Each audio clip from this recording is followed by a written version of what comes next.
Hello and welcome back to Running on Pixie Dust. I am your host, Annika. Give me a follow on Instagram at Annika's Paintbrush. I have two accounts. That's the one I'm barely even using actually anymore these days, but that's the one I will use when I do use Instagram. But yes, hello. Welcome. If it's your first time here, so happy to have you. I started this podcast to align with my Dopey Challenge training back in for the 2023 Dopey Challenge, and now here we are, 2 times around? I've done it twice now, and that doesn't even feel real still. I'm registered for it again? Are we kidding? But anyway, check out episode 0 if you want to hear the full story of how I even got started with doing the Dopey Challenge. But yeah, little disclaimer, I'm not a coach, I'm not affiliated with anyone or anything, just sharing my personal experiences and opinions for fun, literally for fun. So with all that said, welcome to episode 30. It's been a long time coming, but it's you and me. Okay, sorry. I've been on major Taylor Swift vibes because I'm itching. I'm itching for a Reputation announcement. I can hardly stand it. I want to apologize for the person that I will become when she announces Reputation Taylor's version. Anyway, each episode I start off with my highs and lows and then dive into the main meat of the episode, which for today will be my half marathon race that I just ran. Actually, beginning of this month, so by the time I post it, it's a few weeks later, but I'll explain a little bit more about that later.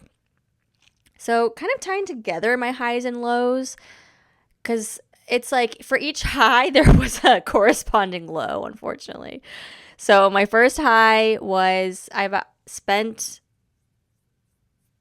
starting of this month, the first of this month, July 1st, starting in July.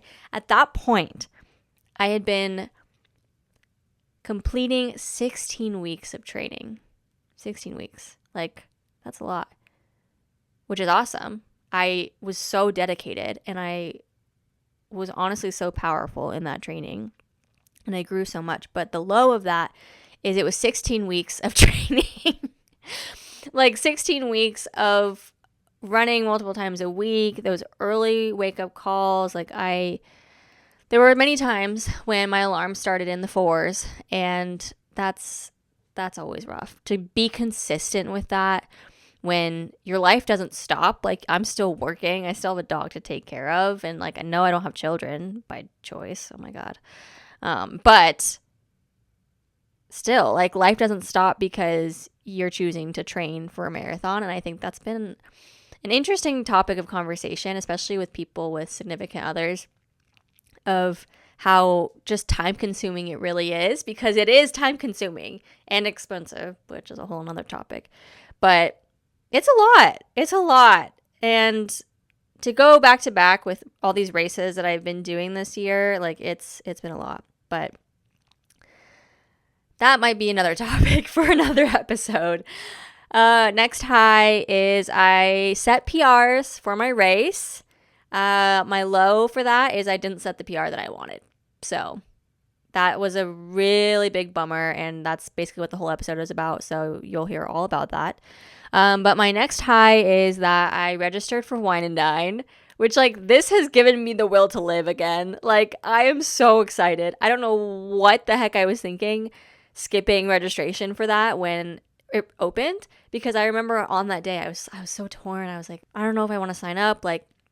It's Halloween weekend, and I'm actually going to be here for Halloween Horror Nights this year for opening and closing night, because I wasn't last year. I missed opening and closing night of Halloween Horror Nights last year, and I'm a huge Halloween person. It is my whole personality, apart from running and dopey. That's my two personalities. That's it. Dopey and Halloween. That's me in a nutshell. But I was so on the fence about it, and I don't know. I was trying to save money, but Wine Night is so awesome. And the post-race party. So I definitely sat there on registration day and kind of just like watched it go by. I didn't register. And I was like, okay, well, if it opens again, then it's meant to be. And and then I'll do it. So it opened because I had my Twitter notifications on, and they must have opened a ton of slots because it was open for like a solid like 20 minutes, which never happens. Like usually the Twitter notification goes off, it's gone within at least a minute or two before you can even get to the page to register. So that was pretty crazy, but I'm registered for the challenge, which is the 10K and the half marathon, and I'm super excited. So training for that is like now, although I've basically been training, so it's not like I need to like set a separate training block for wine and dine, truthfully, because it's honestly going to be practice for dopey if we're being real. But yeah, I think my final lows are kind of intertwined in the rest of this episode. So let's get to it. Let's talk about my race. So I signed up for this half marathon. I'm going to give you the play-by-play. No one asked for it, but here it is. I got to get up on my soapbox and talk to myself. So here we go. It was the foot traffic flat half marathon, and it was on Sauvie Island in Portland, Oregon. And my family currently lives in Portland, Oregon. I'm not from there, but I'm from California. But now I go home to Oregon. So my family lives there. And so it was a convenient race for me. Location-wise, it's obviously on the complete opposite side of the country because I live in Florida. But at least I would be able to stay with family and not have to like get a hotel and deal with transportation and being by myself.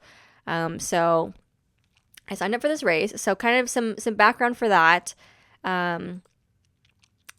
Training wise, coming off of Princess, I felt so good about Princess Weekend. I set a huge PR, a 20-minute PR off of my half marathon, and that completely surpassed my goal for that race. And I hadn't been training for setting a PR for that race. It was just like I was coming off of dopey and coming off of being injured and sick, and I kind of just went for it and wanted to see where I landed. And I really, really surprised myself. So I felt so amazing, and I was so hooked on running at this point. Like it completely pulled me in even deeper because especially after having the break of being injured, I didn't get that burnt outness that you get when you're dopey training. Let's be real. When December hits and you're doing back-to-back long runs, it's so much because, again, it's so time-consuming. It's exhausting. And it's a lot. So I didn't have that burnt out feeling. I was feeling so good, and I was so excited for Princess. I love Princess Weekend. And so I wanted to really now improve as a runner and less running these races for fun and now continue to PR because PRing is fun. Running faster is fun. We're having fun. So I searched for a bunch of flat half marathons because I didn't want to do hills. No hills, please. And I searched for them in cooler locations because obviously when it comes summertime, you can't run in Florida. You can't race in Florida and expect to hit a PR. Like there's just no way. So that's kind of how I found the Portland race, and I thought, that'll be convenient. I registered for it, and then I planned to race it to be able to submit a proof of time.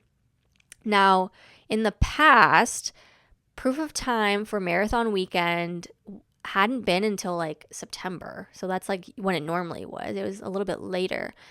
And so my race is July 4th, and then the announcement comes out for the proof of time deadline. And guess when it is? July 1st.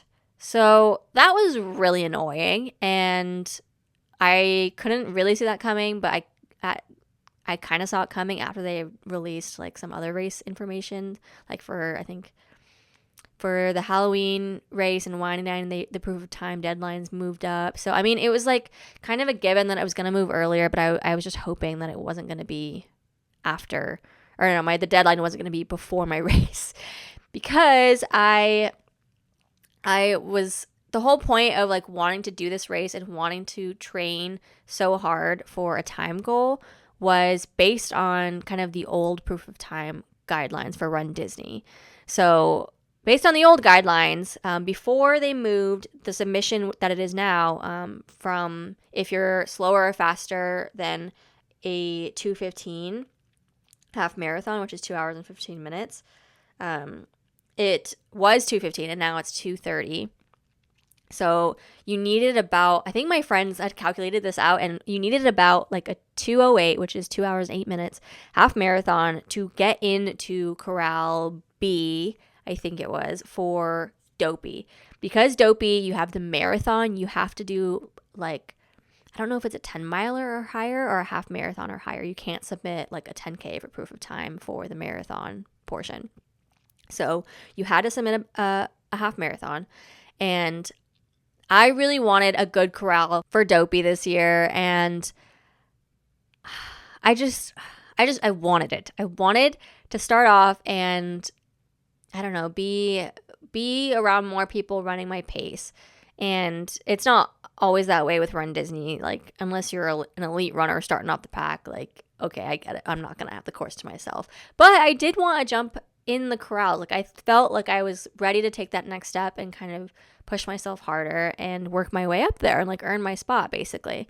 So after killing it at Princess and like not really training for that time or speed, and I had hit 2:25:05, so 2 hours, 25 minutes and 5 seconds for my half marathon, which again was a 20-minute PR off of my fastest half marathon, which was actually the marathon, and that was like, what, 2:45? So it was like literally exactly 20 minutes.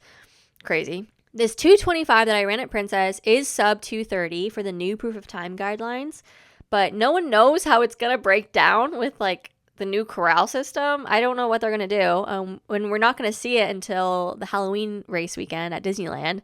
So, which I'm not racing that weekend. So, I mean, I guess I'll see what people post on Facebook.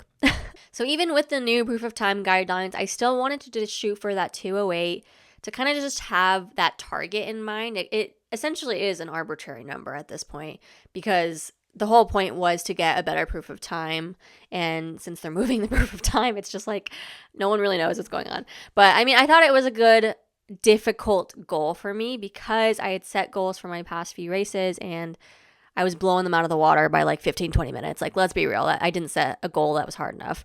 But I mean, I was still building up my confidence and again, coming back from not specifically training for time goals. So there was that. But now I wanted to do that. I wanted that challenge. I wanted to have that time goal. I wanted to put in the work. So I worked with my coach, and for 16 weeks, she had me on the grind.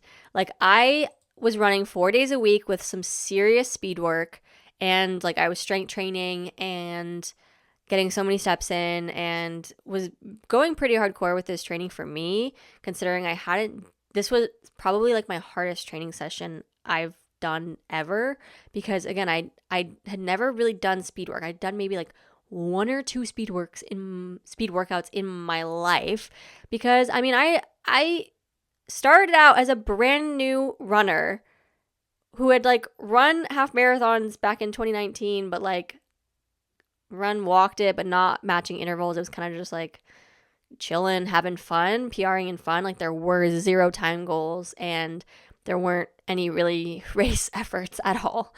So starting my first dopey, I was following Galloway, doing run walk, intervals for every run, and that was it. And just kind of running easy.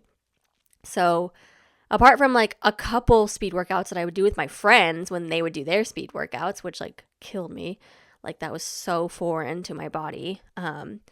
This was like completely new territory for me. So there's background on that. But I was running about 4 days a week, and I think I was averaging about 25 to 28 miles a week, which is a lot more than I had been doing. And I had been ramping up last summer before I got injured. I don't even know what my average that week or that for those weeks really was.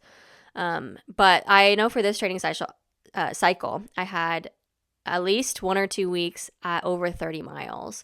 So I think one was like just over 30, one was like just under maybe.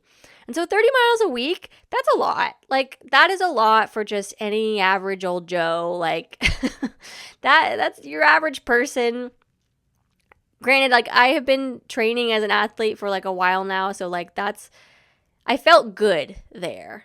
I felt good. So that was a lot for me. And it's funny I keep saying a lot for me because it's really easy to compare myself to like a bunch of other runners who are at like 40 to 50 mile weeks. And it's nothing. But I don't know. I have to remember like that's still a lot for me. So that's the most I've ever trained. I have had my highest mileage month ever for the month of June. I had over 110 miles that I ran in the month of June alone. So that's a lot. That's a lot of miles. Like, let's be real. So I had all of this happening. I was so dedicated with the goal in mind to average a 9:46 pace for 13.1 miles. So granted, my pace was for my 225, that's like 10:57 or something, 10:50-ish. And that was like starting off very conservatively. I think I had like 13 and then 11-minute miles to start off that race. So it's not even holding a consistent pace. It was like very much negative split for that race. But this was like a big jump. This was a very significant jump in pace for me. I don't run single digit miles. I only run double digit miles, like for pacing wise, like above 10 minutes, above 11 and 12 minutes, above 13 minutes. Oh, I love a 14-minute mile.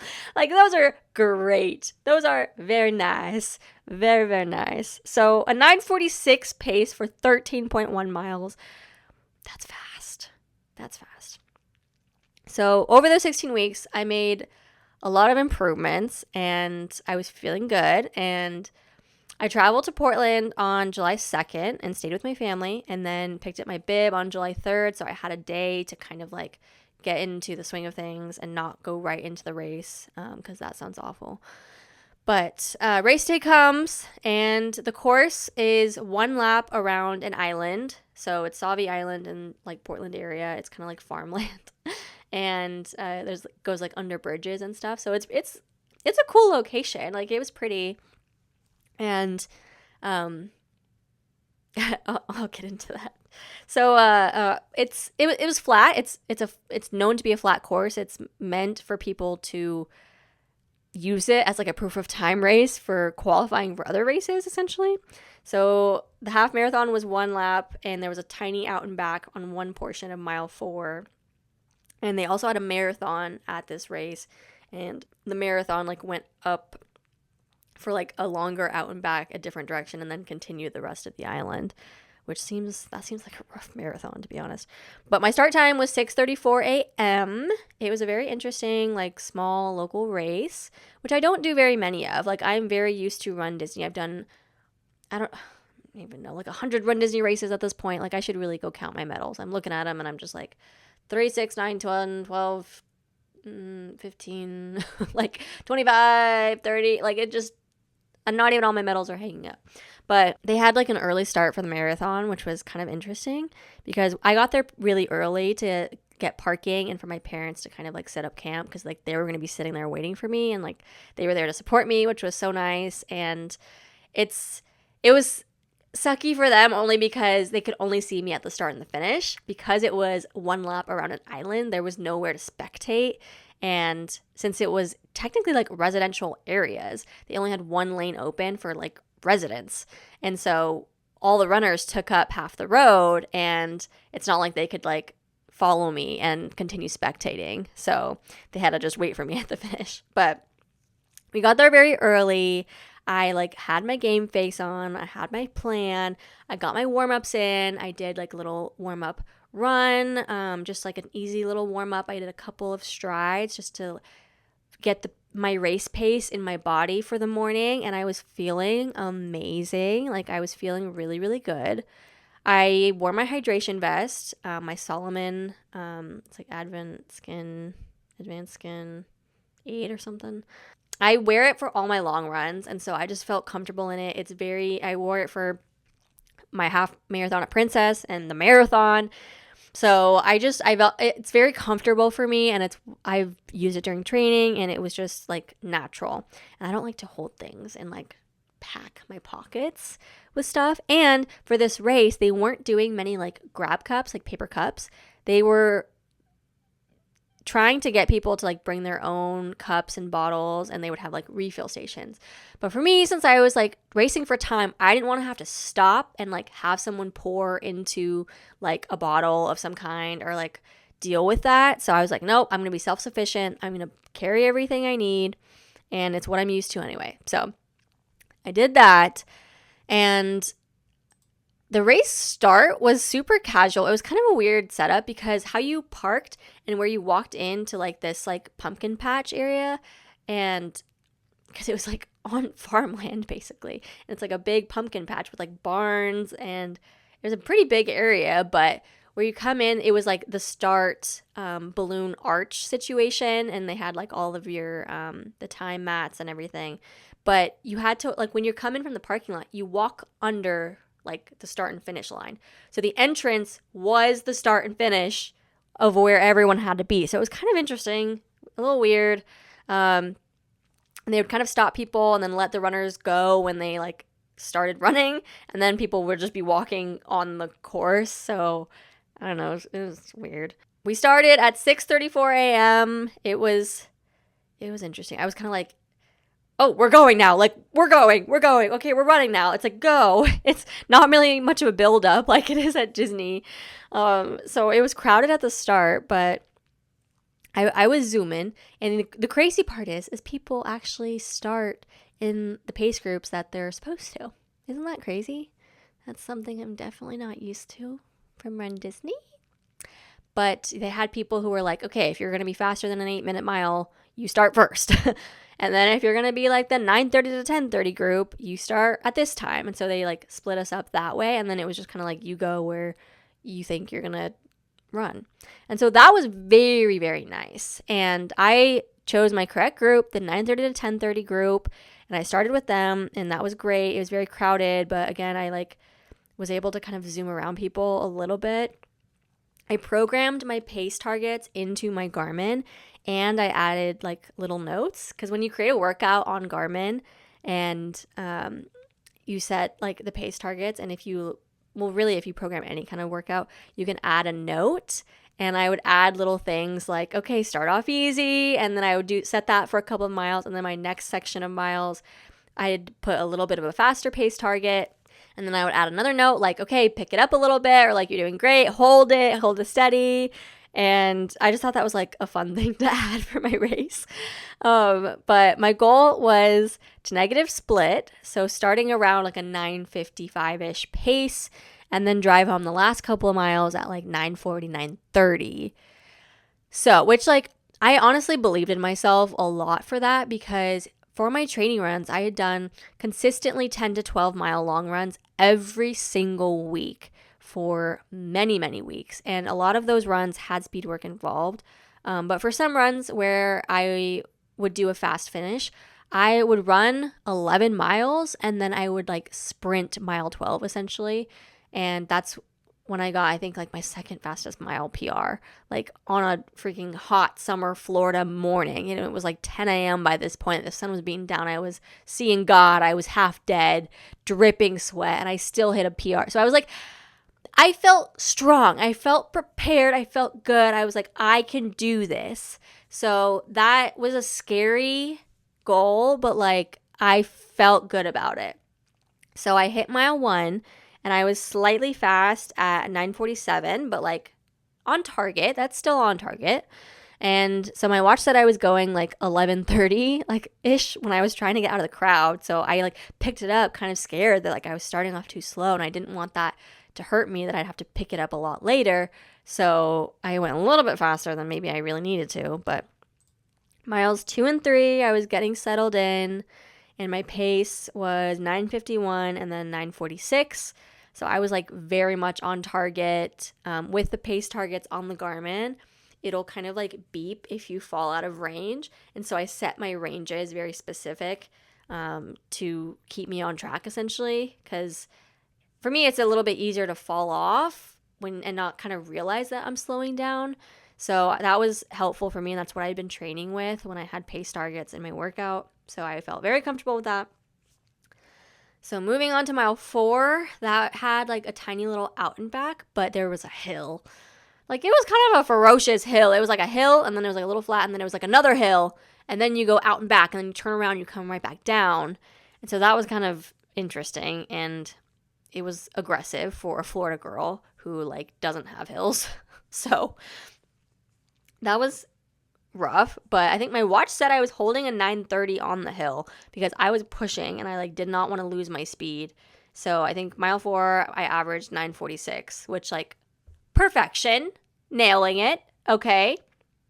I ran next to a couple of people, and like me and a couple women were leapfrogging, and I think they were even like commenting. They were like, "Oh, hey, like I keep passing you."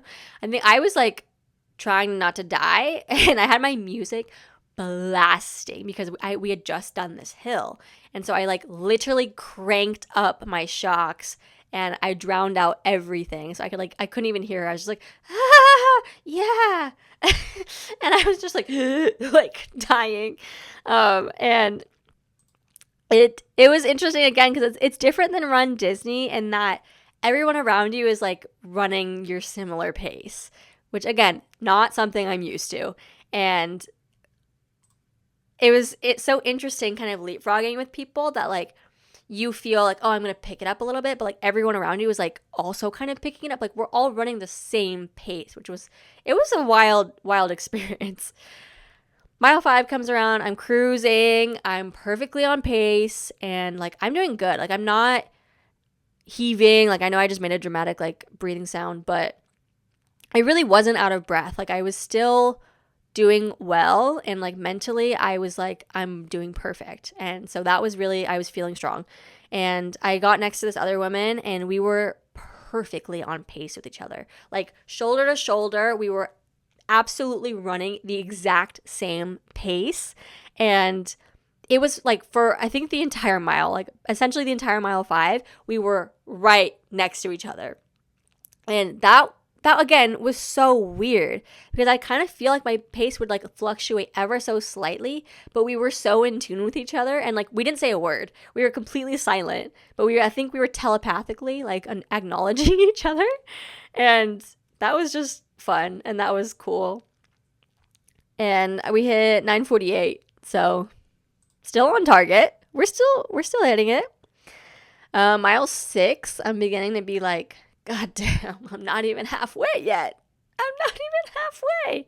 But like halfway is so close, and so like in my mind I'm like, okay, just make it to halfway, and then you've only got a 10K left. Like that's it. You can do that in your sleep. Like let's do it. So I'm still cruising, but it's getting a little bit tougher. And it's like that at that point, running 6 consecutive miles at that race pace of that average, like 9:48-ish time, that's the longest I had ever consecutively run that fast ever in my entire life. Like, because in training, we worked up to, I would do intervals, but I would also run some straight through, incorporating speed work as well. So when it came to this exact race pace, I think I only did one run where I did 3 consecutive miles, no break at race pace. All of my other like race pace workouts and tempo runs were incorporating like breaks in between the mile, or like certain kind of like quick walking breaks, or like strides plus tempo plus like fartlek and like all these other things. And so I hadn't done running straight through consecutive race pace tempo miles. And so hitting that was like awesome because I still felt strong, and like you want to peak on race day basically is how you want to do it. So I'm like, all right, I feel like I can do this. Let's do it. I was doing perfect. I hit 9:45 on my mile 6. Like I am perfectly on pace. I'm killing it. And I'm like cruising. And then mile 7 comes, and I pass the halfway point, and I just like kind of start feeling weird. Start kind of questioning things. And I'm like, I've ran 2 marathons, one of which I was definitely underfueled and completely not prepared, which was my first dopey. And I've been in that place of feeling unprepared, feeling gassed, feeling completely wiped hallucinating, like literally hallucinating and dehydrated. Like I've been there. I know what that feels like. This wasn't that. And however, it's just like it came on to my body, and like when something is wrong in your body. Like you just know. And so I slowed down a little to kind of just like, all right, like let's do head to toe. What's going on? And I really fought taking a walk break. Like I did not want to take a walk break. I knew that I could, and I talked about it with my coach, and like if I need to take a walk break, I'm going to take it, and I'll just hit a surge and pick it up, and I can get back on pace. It won't hurt me as badly as like it feels like it will. So I was like, okay, if I really need to, like I can take a little walk break. But I couldn't like fight it anymore, like not wanting to take the walk break, and I just like started feeling ill. Like I felt ill. I don't even know how else to describe it, but feeling sick in like the weirdest way. So mile 7, I hit a 10:36 pace, and I was trying not to let that like ruin my mental game because I'd been perfect up to that point. But I started fading fast at this point, like really fast. So by mile 8, I completely hit the wall. Like I felt so sick. I began feeling faint. I began getting dizzy. I was seeing stars a little bit. It was going a little dark.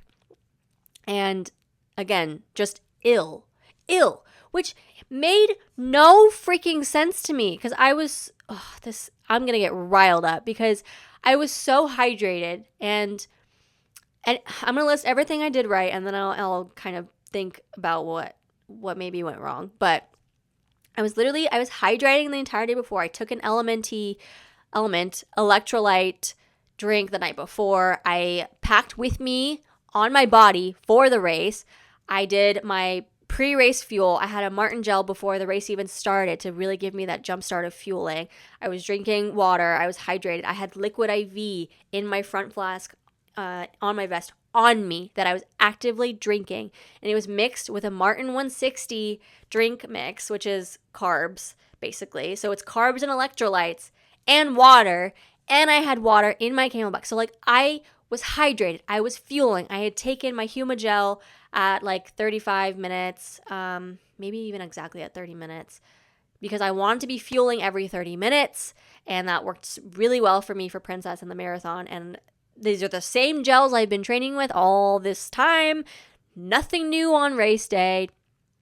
I was hydrated. I was fueled. I didn't get the greatest sleep the night before. So, I mean, that definitely could have helped play a part. But I was traveling, and I'm in a different time zone. And so that also just kind of throws your whole body out of whack. But it was just like, it wasn't making sense to me. I'm literally consuming water, carbs, electrolytes. What else do you want from me, body? Like, what else do you need? Like, come on. And I hadn't felt like completely out of breath. Like, I know when I'm pushing it, and I know when it's a stretch versus like when you're fully sending it, and I wasn't fully sending it. Like I should have had more gas in the tank, basically. And it was warm, but nothing like Florida, which is what I've been training in. I run in freaking 85-degree weather with 100% humidity, and that's at like 6 a.m. Not to mention like the weather during the day and all that, and like races for Run Disney. Are you kidding me? There's so much like warmer races with like terrible humidity. And so nothing was adding up. I was completely just so in shock. I'm like, what is even going on? That I was feeling so sick, and at that point I didn't even want the fuel. I couldn't take anymore because I literally was gonna go I felt like I was gonna throw up. And I've passed out before in my life, and this particular kind of nauseous feeling is exactly how I felt before I passed out. So I was like, oh, okay, we're feeling faint and nauseous and dizzy and awful. Perfect. So I had to walk. I started a walk break, and I literally felt like I was going to pass out. Not a good feeling. And so after a little bit of walking, I think And I'm trying to like remember this because I was literally blacking out at this point. I'm just like trying to recall exactly what happened, but I was like tunnel vision just trying to like finish this damn race. And mile 8 comes around, I hit 11:49. So we're slowing down because I'm still at this point, I was trying not to lose it entirely, and I was still kind of pushing myself to run, but I was still taking a lot of walk breaks. Mile 9 comes around, I hit 12:12. I was done. I was done. I was literally fighting the urge to collapse on the side of the road. And I literally passed someone who was horizontal on the grass on the side of the road, and he had a bunch of people with him, and I think he seemed okay. I hope he's okay. And there was an ambulance pulling down on the one lane on the race, and part of me was like, maybe I'll just catch a ride. Like, that looks really nice on the grass over there. Maybe I'll just go with them. Like, and I was fighting the demons. My fuel wasn't going down. I was so insanely thirsty, which like obviously means like I must have been dehydrated. But how? Literally how? Like, it just doesn't make sense. It doesn't add up. Like, I drank less water in Florida in a hotter temperature, sweating more with less electrolytes, and felt amazing. And here I am, definitely hydrating, getting my electrolytes. It's cooler. And we're feeling this way? Really?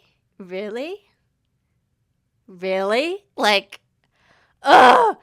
My heart rate literally wouldn't come down, and like I would have DNF'd, I think, had it been like a lap course. Like, if I had come back to the start and I had to do more laps, I would have DNF'd. Like, there's just no way. But since we were on an island and just, it was like you and the pavement and like the couple runners around you, I was fighting so hard. I was like, there's nowhere to go but back to the finish. So like we have to go back to the finish anyway. So we got to go that way. So I'm just going to keep going that way.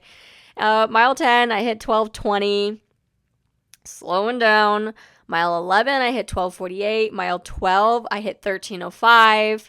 Like, I was seeing stars. Like, I was legitimately seeing stars, and I was fighting to walk in a straight line. Even just walking, like on my walk breaks, I was like literally just like fighting it so hard. I felt drunk and just completely out of whack. Mile 13, I walked so much.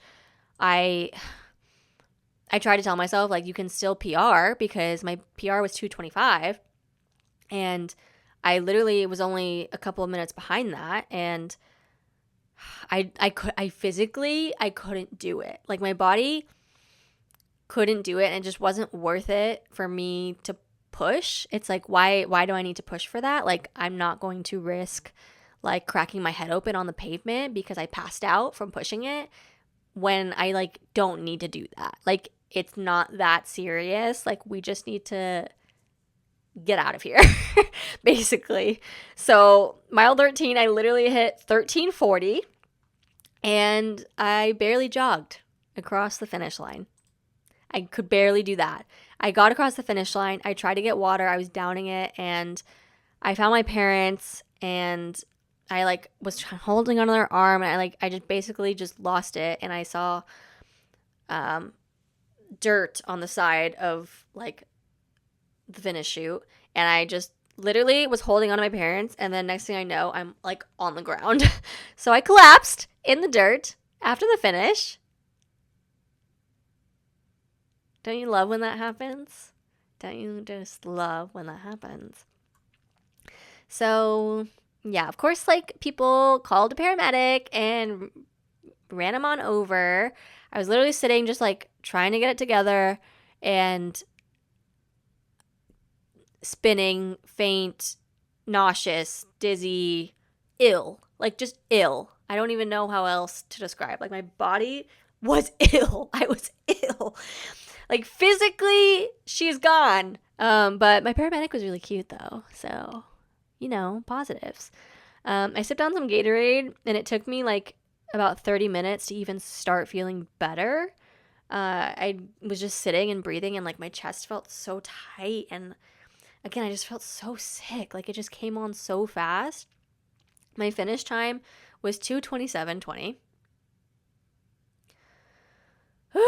So to say I was crushed would be an understatement. I had it. Like, I literally had it. I felt so strong mentally and physically. I knew, if anything, I had a PR in the bag. Like, I could totally PR the Princess 225. Like, that was like so insanely, like, I'd been training so hard that was just a given. Like, I could PR in my sleep at that point because I had trained so hard. And then to run slower. God, I'm like literally so pissed off. This will forever piss me off. It wasn't my day, and guess what? I was sick from then till the next week. So my body literally got sick in the middle of the race. Like, she said, "Oh, no, we're sick now. We are sick now. You are down. Get down." Like, body said, that's it. And if you're not watching on YouTube and you're only listening to the audio, I'm holding up my finger guns that my body was pointing at me that day, that week. So, yeah, it's just really upsetting. I'm still really upset about it. I've been in a real funk and a depression from it. Like, why do I even try at all? Like, I'll never get better. I'm a failure. But I've tried really hard since the moment I finished. No. Since the moment I hit the wall, because I knew that this was going to piss me off and that would just ruin me mentally. And so literally from that moment, I had to like hold my brain back, like keep it in the positive pile and like keep it from running away over to negative land. And like, oh my God, it was so hard. But I'm trying to focus on the positives. Like, there are positives. I literally hit 4 other PRs. I hit 4 PRs. 4 PRs. I hit a 5K PR, 10K PR, 15K PR, and a 10-mile PR. So, 4 PRs. My 5K was 30 minutes, 14 seconds, which, like, not bad. Like, I know at this point, like, if I was racing a 5K, I could have ran even faster than that, like setting a even higher PR. My 10K PR was 1 hour and 40 seconds, which again, at this point, I'm running my half marathon pace. And if I had been racing a 10K, I know I could go sub 1 hour. Like, my 15K was 1 hour 37. My 10-mile PR was 1:45 and 38 seconds. And this was my second fastest half marathon. And I've come a long way. Like, I was out last dopey training for 7 weeks for injury. I've hit so many PRs just this year, and I continue to PR things like my half and my 10-mile and my 10K. Like, I PR'd those like 3 or 4 times just this year. Like, and some of those weren't even try. Like, I wasn't even trying to PR. It just happened, like, naturally, because I was training for the next up PR, basically. So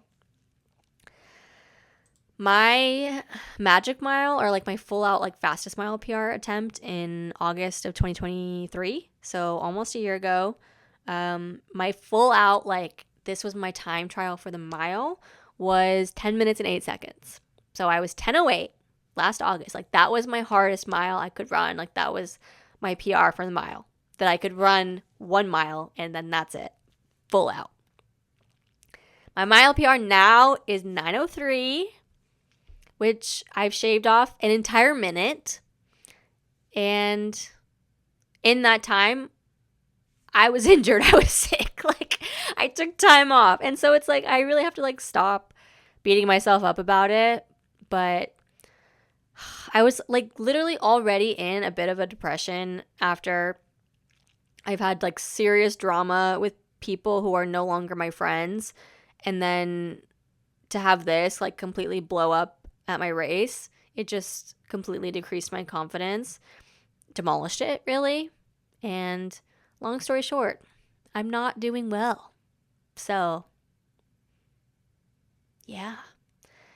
I took a full week off from my race to recover, honestly, physically and mentally, because I'm still having a pity party about it. Like, I'm just so pissed off that it wasn't my day and it feels like it was out of my control, which pisses me off more because, like, I showed up.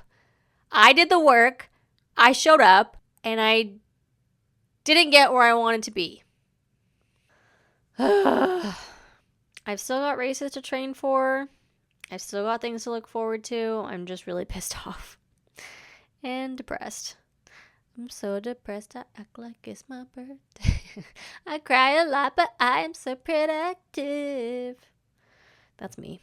Taylor actually wrote that song about me. So my lungs feel like they're still recovering. Like, my chest is going through it. It was like, I wasn't even like a normal sick after. It was just like an ill feeling. I was completely fatigued, like uncontrollably. My head was in so much pain. I did get sniffles. And when I was traveling back, I was so like sniffly and like sick basically. But like, I thought that I was like doing okay enough. But literally on that plane ride, I just felt myself getting even sicker. And I wore a mask and like sanitized and didn't breathe on anyone and tried not to spread any more germs. But oh my God, I got back at that Saturday night after coming back to Florida and just stayed in bed for a solid like 3 days. Like, I could not get up. I was just ill. Like, I don't even know. Like, it wasn't, I never tested for COVID and I kind of wish I did because like, I wonder if it was COVID. And I won't know now. I don't know. But like, my family didn't get sick. I got very sick. But I'm like, did I catch something in Florida and I already like, it was coming on, I was coming down with something already. My body was fighting it. So I don't know. Whatever. So what next? We've got some wine and dine training. And do I want to try for redemption at the half marathon for wine and dine? That I don't know. I haven't even brought it up to my coach yet. I don't know what I want to do. Honestly, like, we'll be getting into the thick of it for dopey training, and I'll be running the 10K the day before, and weather at wine and dine is always a wild card. You never know if it's going to be like hot and awful or if it's going to be like rainy and cold. So it's like really hit or miss. Hard to plan for. Tacking on dopey training and trying to push for speed is like not very smart, because it's like when you're training for a marathon, at that point you can't be focused on both speed and distance without asking for injury essentially. So I don't want that to happen again. But oh God, I'm just so upset. Got dopey training though. I'm still running now. I'm only running like 3 days a week. A lot lower mileage, and I'm like, I already feel out of shape. Like, I feel completely out of shape. I feel like I haven't run them 10 years, which is so annoying. But I'm in recovery mode. So I'm honestly, after the race, I just didn't even want to work out at all. And I just want to skip every workout. And I'm trying to take advantage of like being in my short off season because I can afford to skip all my workouts right now and not care, and it won't actually affect anything. Because I've done all this base building training for the half marathon, and like I know I'll be able to jump back into base training before like official dopey training starts, which I'm kind of in my pre-training mode right now. I'm still having strength workouts and running, taking it very easy though. I'm running as slow as humanly possible and much lower mileage, and I like that. I get to look forward to going to Europe, though, in August. I'm going to go see Taylor Swift in London, and I am crossing my fingers for a Reputation night. So I'm really excited about that. I have that to look forward to. And then I come back, and it's Halloween and dopey training. So it's supposed to be my favorite time of year. I'm not in the best mood about it just because of all the things going on in my personal life, which is really unfortunate, but I'm trying to move past it and still be excited. So there's that. But yeah, final section of this episode, by the numbers, we've got our countdowns. Now that I'm registered for Wine Dine, I'm going to include that countdown. That's 3 months and 12 days away. So what is that? Literally 12 weeks away. Training, I know, for Galloway plans have already started, which is wild. It's so exciting. And Dopey Challenge, that is 5 months and 20 days away. I'm excited. I love Dopey. So, yeah, if this episode felt like a downer, I'm sorry. But it was. Like, I'm just in a downer mood right now and had a downer time. I've had a downer time. So, let's hope that the near future brings more upper times. Let's hope for that. So, next episode, I'll be diving into training, and I really wanted to pick up this podcast again, but with training for my race, I was just like so exhausted all the time. And then again, with my personal life, just like fighting this depression, and then my race going so poorly just made everything even worse. So it's been rough, but I'm trying to get back into my groove. I'm taking my time off. I'm easing back into it. I'm skipping my workouts if I freaking feel like it, because I deserve it. And try not to be too hard on myself. So, yeah. But if you've stayed this long, then I appreciate you. Gold star for you. But thank you so much for listening. And I'll catch you next time. Get moving.